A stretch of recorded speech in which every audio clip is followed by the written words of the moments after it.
What's going on, Packers Nation? Welcome back to another video of Packers Latest. I am your host, Taylor Bretl, keeping you up to date on the latest news on the green and gold Green Bay Packers. A happy Thursday to all of you watching out there, and a huge shout out to Underdog Fantasy for sponsoring this video. I'm on the road again, but we got the business fit on today. There's a lot of business going on around Green Bay. Lots of players in, lots of players out, lots to talk about. Also, kind of battling a strained vocal cord, so hoping to get through this episode for you guys. I apologize in advance if I sound a little bit different, but hopefully all the information gets relayed to you the same. We're going to start off talking about the biggest addition this offseason, in my opinion, in Javon Hargrave from the Minnesota Vikings, a defensive tackle that is 33 years old and has lots of NFL experience.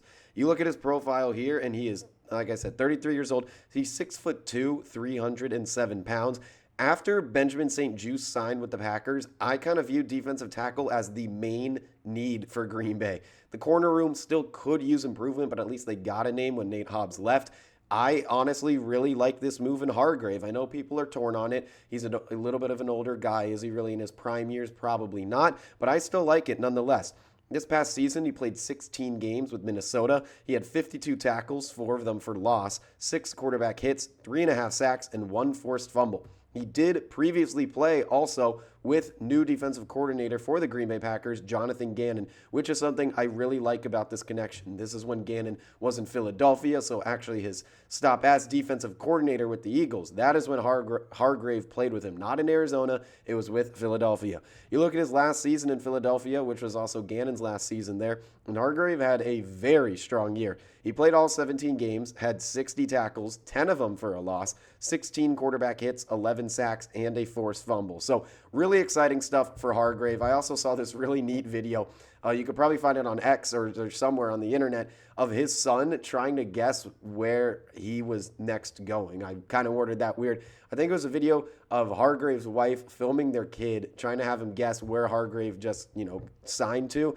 And when it was revealed as the Green Bay Packers, he was very excited about it. So hopefully it's an exciting move for Hargrave as well. Kind of stealing over a division rival. I know some people in Minnesota, they didn't really like Hargrave too much. I don't think he panned out as expected. But hey, the defensive line for the Packers is thin. They bring in a vet. They bring in a guy that succeeded highly under Jonathan Gannon. I really can't complain. You lose Kenny Clark because of the Micah Parsons trade, and now you maybe find what could be his replacement. He could play alongside Devontae Wyatt. I think this defensive line could look pretty good. But that's going to get me into the next point of the video. We're going to talk about Skyy Moore, and will the returning unit be improved with the new signing of Skyy Moore? So if you don't know anything about Skyy Moore, let me give it to you straight. He was with the San Francisco 49ers last year, and while a receiver, he is really in there for the special teams purpose. I kind of view him, maybe not same play style and all that, but the role on the team, kind of like a Bo Melton. Like, you see Bo Melton returning a lot. He's a receiver and might get a couple catches on the year, but he's definitely there for special teams purposes. I think Skyy Moore is a huge upgrade for the Green Bay Packers. You look at his stats this year on punt returns with the 49ers. He had 25 of them for 291 yards. That averages out to 11.6 yards per return, which was the 7th best out of all punt returners in the NFL. And when you look at it compared to the Green Bay Packers, as a team, the Packers just 5.6 yards per punt return. So Skyy Moore surpassing that by 5 more yards per return, or 6 more yards per return, rather, I should say. Some pretty impressive stuff. His longest punt return on the year as well was 66 yards.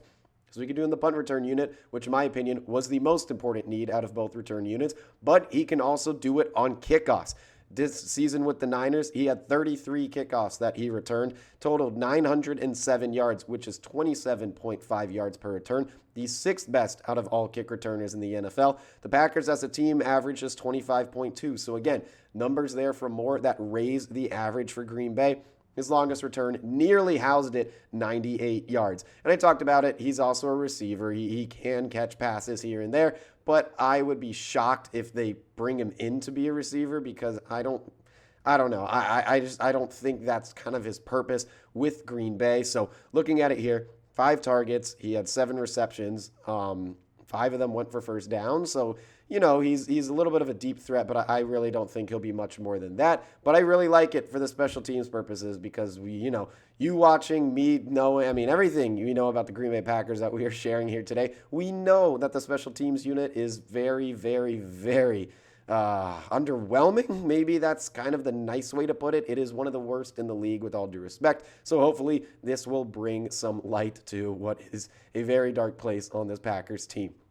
But before we get into the next point, have to give a huge shout out to today's sponsor in Underdog Fantasy. Fast breaks, buzzer beaters, and block parties are back, and Underdog is the best place to get in on all the action. Playing on Underdog is easy. Just pick whether your favorite players will go higher or lower on stats like points, rebounds, steals, and more. Get your picks right, and you can win up to 5,000 times your cash. So I'm looking at this today. I'm trying to figure out my picks, what I want to do. I turn it to the NBA. The Bucks have rattled off a lot of games in a row. They have another one tonight against the Miami Heat, and I'm going to look at Giannis Antetokounmpo to go over 9.5 rebounds. You know, he's been a little quiet. I mean, he came back from injury, and then he missed the last game. I also apologize. The last two picks I gave for you guys was Giannis, and then he didn't play, and then Bobby Portis, and then he didn't play. So hopefully Giannis is back and playing tonight, and if he is, over 9.5 rebounds is what I have. But feel free to download the app today and use promo code FOOTBALLFAN to score $75 in bonus entries when you play your first $5. That's promo code FOOTBALLFAN. Underdog. Make picks, win money. Must be 18 plus. 19 plus in Alabama and Nebraska. 19 plus in Colorado for some games. 21 plus in Arizona, Massachusetts, and Virginia. And present in a state where Underdog Fantasy operates. Terms apply. See assets.underdogfantasy.com/play and get terms DFSTML for details. Offer not valid in Maryland, Michigan, New Jersey, New York, Ohio, and Pennsylvania. Concerned with your play? Call 1-800-GAMBLER or visit www.ncpgambling.org. In New York, call the 24/7 Hope line at 1-877-8 or text from 467-369. I welcome you back to Packers Latest. Now we're talking about a guy that I mentioned either in the episode before or the one before that, talking about he was a restricted free agent. Could he return to Green Bay? It looks like he is returning to Green Bay. In defensive end, Brenton Cox Jr., he did officially re-sign with Green Bay. Adam Schefter was the first one to break it, saying Packers edge. Brenton Cox Jr. is re-signing with Green Bay on a 1-year, $2.5 million deal per his agents. Per Matt Schneidman on X, he kind of looked at this defensive line as a whole now, saying, so the Packers' top 4 edge rushers to start the season will likely be Lucas Van Ness, Barron Sorrell, Colin Oliver, Brenton Cox Jr., bearing a draft pick surpassing one of them. So it's nice to have Cox back with the move with Hargrave. That is, more defensive tackle. That's not really an edge. So that does seem like the collection of edge rushers. Colin Oliver, young. Barron Sorrell, young. Lucas Van Ness, younger, still on that rookie contract, hoping for a breakout year. Brenton Cox Jr. also pretty young as well. So there are a lot of names here that the Packers could kind of fill in. I don't know. I think it's going to be interesting to see how all this plays out, because who knows when Micah Parsons comes back as well. That is something to discuss there. You look at Cox on the season. He only played 4 games. He was hurt for most of it. He got hurt in that season opener against the Detroit Lions and did not come back until December 20th against the Chicago Bears. In those 4 games, he had 5 tackles. 2 of them were solo. He had a sack and a forced fumble. I like the move. $2.5 million. Pretty cheap. No complaints about that. Still will be shocked that Kingsley Enagbare did not come back to the Green Bay Packers. Maybe I'm looking at that too much, but I don't know if you guys thought he'd be back. Still stuns me. But a deep defensive edge room, lots of edge rushers that can sit behind Micah Parsons and hopefully learn some things from him and contribute heavily to the Green Bay Packers. So that takes me into the last point of this episode. As the voice is winding down, the clock is ticking down. Let's wrap this up talking about, will there be any more names that leave Green Bay? There have been a lot of names that have left Green Bay. I chunked it up here in my notes as the expected departures and kind of the surprises. So the expected departures, quarterback Malik Willis, did expect him to go. He went to the Miami Dolphins, 3 years, $67.5 million. No way the Packers were going to do that, just because you have Jordan Love and you're not going to pay a backup quarterback that much money. You go to the offensive line, Elton Jenkins did find a home with the Cleveland Browns, and honestly, what might have been less than 24 hours when the Packers releasing him. I'm not actually sure the full time frame stretch on that, but it was pretty sudden. He's on a 2-year, $24 million deal with Cleveland. Wide receiver Romeo Doubs to the New England Patriots. He got some money, 4 years, $70 million. Quay Walker went to the Las Vegas Raiders on a 3-year, $41 million contract. And Rashawn Gary to the Dallas Cowboys. I put that as, an expected departure, but in parentheses, I said I was surprised it was via trade. So shout out to the Packers for, being able to find a home for Gary and getting something out of it in that 4th-round pick.